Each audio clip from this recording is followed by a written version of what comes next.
Tanzania is going to the polls on October 25th. The election pundits say this will be the closest vote in the country's history. The ruling CCM has had the longest unbroken rule of any party in Africa, having been in power since independence in 1961.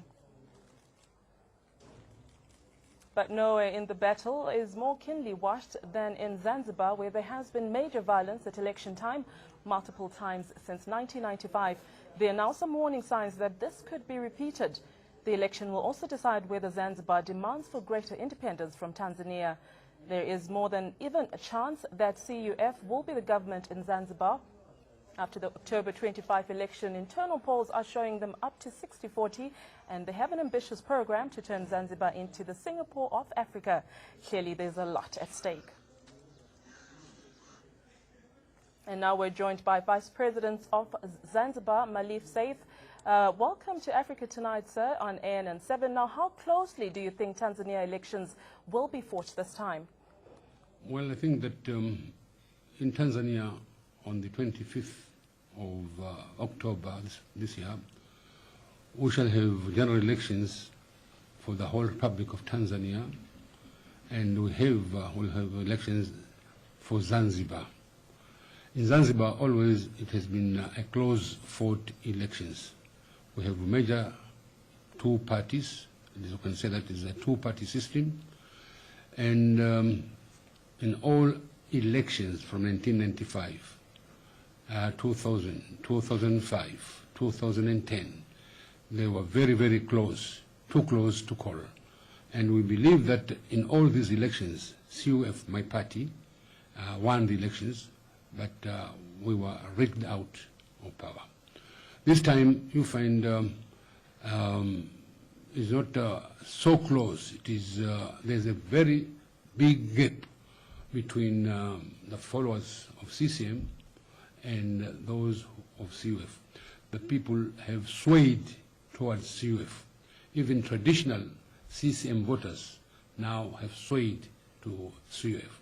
So we hope to get a landslide if the election will be free and fair.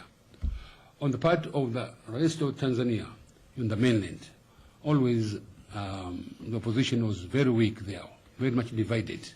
So CCM had a very, very easy job to do. This year, four parties, which are the biggest ones, have decided to fight these elections together under the umbrella of UKAWA. UKAWA, translated into Swahili, is Katiba, Umoja Katiba Wananchi. That is the union of those people who want to defend the people's constitution, which was overthrown by CCM. So UKAWA now, they form one bloc to fight CCM. In every constituency, in every ward, and in the presidential election, they will keep one candidate only representing all these parties.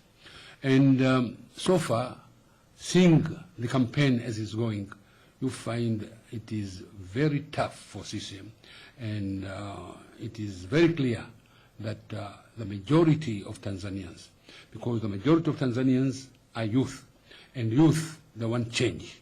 They want change. So I think in the mainland, it will again be a very close race, but close in favor of UKAWA. And what is the role played by your party with respect to Zanzibar? What we want out of this election, first of all, our requirement is to see to it that we have free, fair, and transparent election.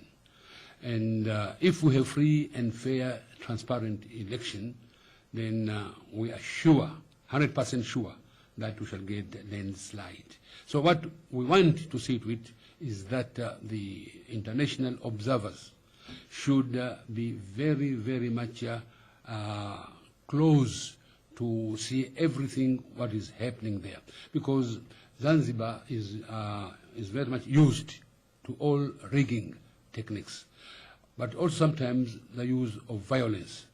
So intimidation of the voters sometimes takes place. So we want real to be a free, fair, and transparent. Nobody should be intimidated. Everyone should be given his right to vote. And in the end, you find from the polling time up to the counting of votes, it should be very, very fair system. But also tallying, which is done in the constituencies, also should be transparent, and no chance to rig the elections during any of these processes. Right. Now, in relation to the fact that the CCM has been in power since 1961, do you think perhaps the electorate is looking for a new leadership, and the anti-incumbency factor, will that make a difference? Well, our party has played a very, very big role. You know, as I said in my presentation, you find all elections were turbulent in Zanzibar.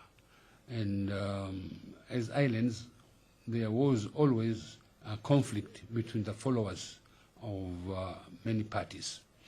But in 2010, under the initiative of our party and the then president of Zanzibar, who was the vice chairman of CCM, Mr. Hamad Karume, we were able to reach reconciliation. And after that reconciliation, we agreed that you find we should bury the hatchet. We should forget what happened in the past. And because of that, and the whole process of reconciliation, first of all, was approved 100% by all members of the House of Representatives. But again, there was a referendum whereby people were asked whether they would like to have this process of reconciliation, also the formation of government of national unity after the elections or not. And 66% they said yes, they would like to have that system. So you find because of that, we entered the year 2010 when we had elections. It was the first time that we had fair, okay, not fair, but you could say that peaceful elections. The rigging took place in the last steps of the process. But it was very, very fair. It was very clean. And what is more, you find, although that our members knew that we had been robbed of our victory, but everybody was very happy. The whole country was celebrating, despite the fact that there were irregularities. But people wholeheartedly welcomed this new arrangement. And because of that, you find in the last 4 years, we have lived very, very peacefully. We have cooperated.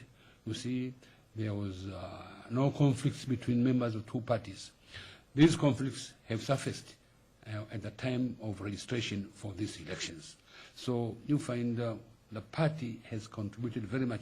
In all other elections where we were robbed, it was our party which pacified our members and told them that just to remain calm, so they should not welcome